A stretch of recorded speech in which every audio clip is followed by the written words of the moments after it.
পৌষ মাস, শীতটা বেশ ঝাঁকিয়ে বসেছে। গেল বছর থেকে এবছর শীতের প্রকোপটা অনেক বেশি। কম্বল মোড়া দিয়ে আমি ঘুমাচ্ছিলাম। হঠাৎ মা এসে ঘুম থেকে ডেকে তোলে। আমি বিরক্তি নিয়ে আড়মোড়া দিয়ে কম্বলের নিচ থেকে মুখখানা বের করে তাকাই মার দিকে। আমার হাতে ফোনখানা ধরিয়ে দিয়ে রুম থেকে চলে যান। আমি হ্যালো বলতে ও প্রান্ত থেকে তার মেজ খালার কণ্ঠস্বর শুনতে পেলাম। হ্যালো আসিফ। জি খালা, আসিফ বলছি। সুমাইয়া সুমাইয়া। বাবা আসিফ, খবরের কাগজে দেখতে পেলাম তোর ইউনিভার্সিটি বন্ধ। এক কাজ কর না, এই বন্ধে তুই রংপুরের সুমাইয়া আমার খালাতো বোন, ওখান থেকে ঘুরে আয়। ঢাকায় ফেরার পথে তোর সাথে সুমাইয়া আর আমার নাতিটাকে নিয়ে আসবি। অনেক দিন ওদের দেখি না। কটা দিন থেকে যাবে ঢাকায় আমাদের সাথে। আমি একটু চিন্তা করে। ঠিক আছে খালা, আমি যাব। কবে যেতে হবে? তোর সুবিধা মতো 2-3 দিন মধ্যে গেলেই চলবে। ঠিক আছে খালা, তুমি কোনো চিন্তা করো না। আমি কাল পরশু রওনা হয়ে যাব রংপুর। তুমি সুমাইয়া আপুকে বলে দেও আসছি। ফোনটা রেখে আসিফ বাথরুমের দিকে হাঁটা দেয় ফ্রেশ হবে বলে। ঢাকা বিশ্ববিদ্যালয়ের ফিন্যান্স বিষয়ে অনার্স পড়ছে আসিফ। আসিফের তেমন কোনো ব্যস্ততা নেই পড়াশোনার চাপ। তার উপর ঢাকা ইউনিভার্সিটি অনির্দিষ্টকালের জন্য বন্ধ ঘোষণা করেছে রোকেয়া হলের এক ঘটনাকে কেন্দ্র করে। সারাদিন বাসায় ঘুমিয়ে অলস সময় কাটছে তার। সকালে নাস্তা করে আসিফ কমলাপুর রেল স্টেশনে চলে যায় রংপুর যাবার টিকিট কাটতে। আসিফদের কাজিনদের মধ্যে সুমাইয়া বেশ সুন্দরী। বিয়ের আগে সুমাইয়ার অনেক ভালো বিয়ের প্রপোজাল আসত। শ্যামা 5 ফিট 5 ইঞ্চি লম্বা, গায়ের রং উজ্জ্বল ফর্সা, আর শরীরের গঠনও বেশ ভালো, যেন ছেলেদের আগুন ধরাত। পাড়ার সব বয়সী ছেলেরা পাগল ছিল সুমাইয়ার জন্য।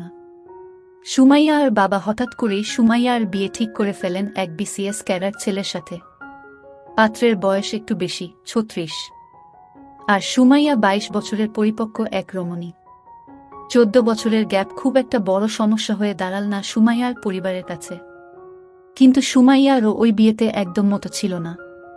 ভাগ্য নাকি নিয়তি, সুমাইয়ার বিয়ে হয়ে যায় সেই বিসিএস ক্যাডার ছেলের সাথে। সুমাইয়ার হাজব্যান্ড মুনির সাহেব খুব ভালো মানুষ। মুনির সাহেবে এখন রংপুর জেলার জেলা প্রশাসকের দায়িত্বে আছেন। বর্তমানে সে ট্রেনিং 8 মাসের জন্য দেশের বাইরে গেছেন। বিয়ের পরের বছর সুমাইয়ার কোল জুড়ে আসে ফুটফুটে একটি ছেলে সন্তান। দেখতে দেখতে ছেলেটা বড় হয়ে যায়। নাম রাখে শাবাব। শাবাব এখন ক্লাস 2তে পড়ে। শাবাবের এখন বার্ষিক পরীক্ষা চলছে, শেষ হবে কদিন পরে। তারপর দিন আসিফ তার লাগেজ গুছিয়ে রওনা হয় রংপুরের উদ্দেশ্যে। এসি কেবিন, শোবার জন্য স্লিপার আছে। বেশ আরামদায়ক জার্নি, তবে অনেক লম্বা সময়। দেখতে দেখতে 12 ঘন্টা চলে গেল। সকাল 11টার দিকে আসিফ রংপুর রেল জংশন স্টেশনে পৌঁছাল গেল। আসিফের জন্য সুমাইয়া রেল স্টেশনে গাড়ি পাঠিয়েছিল আসিফকে রিসিভ করতে। আসিফ আগে কখনো রংপুর আসেনি। নতুন শহর, তার উপর আবার প্রচণ্ড ঠান্ডা পড়েছে। নতুন পরিবেশ, নতুন শহর দেখতে দেখতে আসিফ জেলা প্রশাসকের বাংলোত চলে আসল। বাংলোটা বেশ অনেকখানি জায়গা নিয়ে করা হয়েছে। পুরো বাংলোটা প্রাচীর দিয়ে ঘেরা। বাংলোর সামনে সুন্দর সুন্দর বাহারি রকমের ফুলের বাগান করা হয়েছে। বাংলোর চারপাশে সারি সারি বিভিন্ন রকমের ফলের গাছ, পাখির কিচিরমিচির শব্দ। শহর থেকে একটু দূরে নিরিবিলিতে খুব সুন্দর করে সাজানো বাংলোটি। জেলা প্রশাসকের বাংলো বলো কথা। গাড়িটি বাংলোর ভিতরে আসার পর সুমাইয়াকে বেরিয়ে আসতে দেখল আসিফ। প্রায় 4 বছর পর সুমাইয়ার সাথে আসিফের দেখা। সুমাইয়া ওদিন জর্জেটের শাড়ি পরেছিল। শাড়িটি উপর থেকে একটা শাল দিয়ে জড়ানো। আসিফ গাড়ি থেকে নামার পর সুমাইয়া দুহাত এগিয়ে দিয়ে আসিফকে। সুমাইয়ার বিশাল আসিফের বুকে চাপ খেল কয়েক সেকেন্ডের জন্য। নরম পেয়ে আসিফের একটা কাঁপনি দিয়ে ওঠে। নড়েচড়ে ওঠে, দাঁড়াতে শুরু করে। মুক্ত হবার সময় সুমাইয়ার গায়ের চাদরটা খুলে যায়। সাথে সাথে সুমাইয়ার হাতা আসিফের চোখ সুমাইয়ার দিকে আটকে যায়। সুমাইয়া সেটা বুঝতে পেরে শালটা পেঁচিয়ে নেয় গায়ে। আসিফের কাছে জানতে চাইল পথে কোনো সমস্যা হয়নি তো। আসি না সূচক উত্তর দিল। আসিফের প্রতি একটা বিশেষ দুর্বলতা আছে। পেয়ে আসিফের মনটা চলে যায় সুমাইয়ার দিকে। দৃষ্টিতে সে সুমাইয়াকে অবলোকন করতে থাকে। সোমা আসিফকে পুরো বাংলোটি ঘুরিয়ে দেখাতে থাকে। বাংলোটা 3 তালা। নিচে তালায় ড্রয়িং, ডাইনিং আর কিচেন রুম আছে। দোতলায় মাস্টার বেডরুম ও আরও 3টি রুম আছে। সবগুলো রুম বেশ বড় বড়। বাংলোর 3 তলায় স্টোর রুমের মতো কিছু রুম আছে।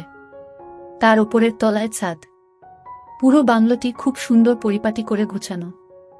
সুমাইয়া আসিফকে পুরো বাংলোটি ঘুরিয়ে দেখাল। তারপর দোতায় একটি রুম দেখিয়ে আসিফকে ফ্রেশ হতে বলল। আসিফ তার থাকার রুমটি এক ঝলক দেখে নিল। একটা অ্যাটাচ বাথরুমও আছে সাথে। রুমে একটা কিং সাইজ খাট, তার পাশে আলমিরা ও ছোট একটা টেবিল। আসিফের বেশ পছন্দ হলো নিজের রুমটি। দুপুরের খাবার দেয়া হয়েছে। আসিফকে নিচ তালায় খেতে ডাকে সুমাইয়া।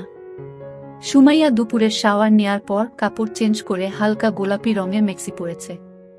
চুলগুলো তখনও ভেজা। মেক্সির ভেতর থেকে তার অস্তিত্ব জানান দিচ্ছিল। সুমাইয়াকে বেশ আকর্ষণীয় দেখাচ্ছিল। সুমাইয়াকে আগের থেকেও আরও সুন্দর লাগছিল আসিফের। মনে হচ্ছিল সব রিলেশন বিসর্জন দিয়ে সুমাইয়াকে বউ বানিয়ে নেয়। কিন্তু তা কি আর সম্ভব? বয়সে আসিফ সুমাইয়ার থেকে 5 বছরের ছোট। তাকে কি বউ করার ব্যাপারে বড় ছোট কোনো ব্যাপার না। কিন্তু কেমন করে?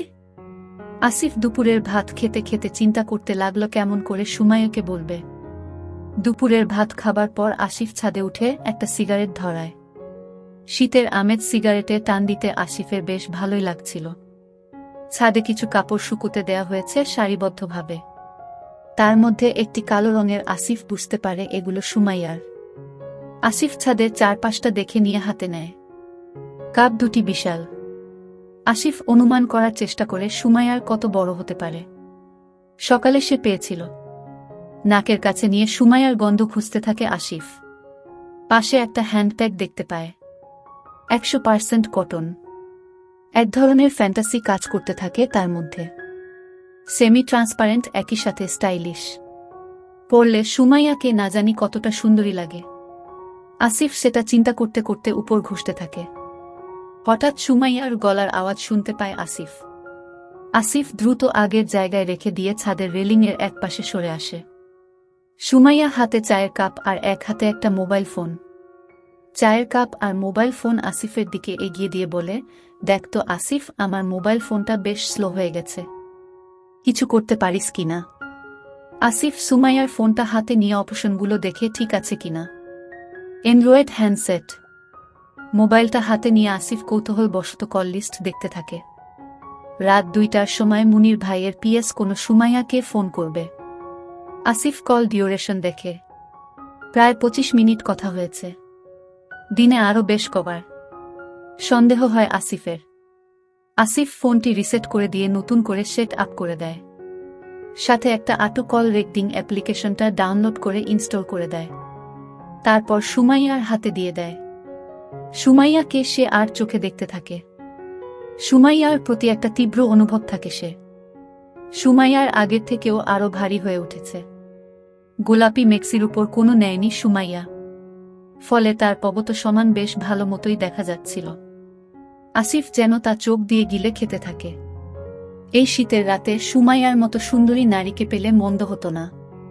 পাগল বানিয়ে দিত আসিফ। তার জন্য রাস্তা খুঁজতে থাকে আসিফ। রাতে একটু আগে ভাগে ঘুমিয়ে পড়ে আসিফ। রাত 2টার দিকে হঠাৎ তার ঘুম ভেঙে যায়। সে ঘুম থেকে উঠে পানি খাবার জন্য নিচে নামে আসতে থাকে। হঠাৎ শ্যামা এবং পুরুষ কণ্ঠস্বর শুনতে পেয়ে থেমে যায়। পা টিপে টিপে সে নিচে নেমে আসে। শুনতে পায় সুমাইয়া বলছে, মুনির ভাইয়ের পিএসকে বলছে, প্লিজ দেখো, এখন এসব হবে না।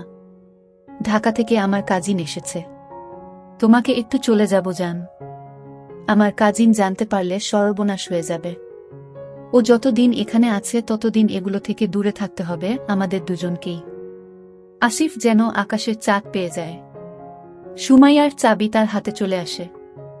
এন মেঘ না চাইতেই জল। আসিফ তার রুমে ফিরে এসে লক্ষ্য করতে থাকে সুমাইয়া কখন উপরে আসবে। তার 5 মিনিট পর সুমাইয়া উপরে আসে। সুমাইয়া উপরে উঠে আসিফকে দেখে চমকে যায়। আসিফ টিটকারি সুরে বলে, ভালো, বেশ ভালো, ভালোই চলছে পিএস এর সাথে তাহলে। সুমাইয়া ভ্যাবাচ্চাকা খেয়ে বলে, কিসের ভালো? কি চলছে? কি বলছিস যাতা? আসিফ নিজের মোবাইলের ভিডিওটি বের করে সুমাইয়াকে দেখায় আর বলে, মুনির ভাইকে ভিডিওটা দেখাতে হবে। সুমাইয়া লজ্জায় মাথা নিচু করে আসিফের কোনো কথার উত্তর না দিয়ে নিজের রুমে গিয়ে দরজা বন্ধ করে দেয়। সুমাইয়া চিন্তায় পড়ে যায় আসিফকে নিয়ে। মনে মনে যে ভয়টা পাচ্ছিল সেটাই ঘটেছে। আসিফ দেখে ফেলেছে তাদের দুজনকে। আসিফ যদি মুনিরকে সব বলে দেয় তাহলে তার সংসার নিয়ে টানাটানি পড়ে যাবে। কিভাবে আসিফকে সে সামাল দিবে বুঝতে পারছে না। সারারাত সুমাইয়ার ঘুম হল না। ওদিকে আসিফ মনে মনে বেশ খুশি সুমাইয়াকে টিকিট পেয়ে গেছে সে। এখন শুধু সময়ের ব্যাপার মাত্র। সুমাইয়াকে সে ব্ল্যাকমেইল করবে।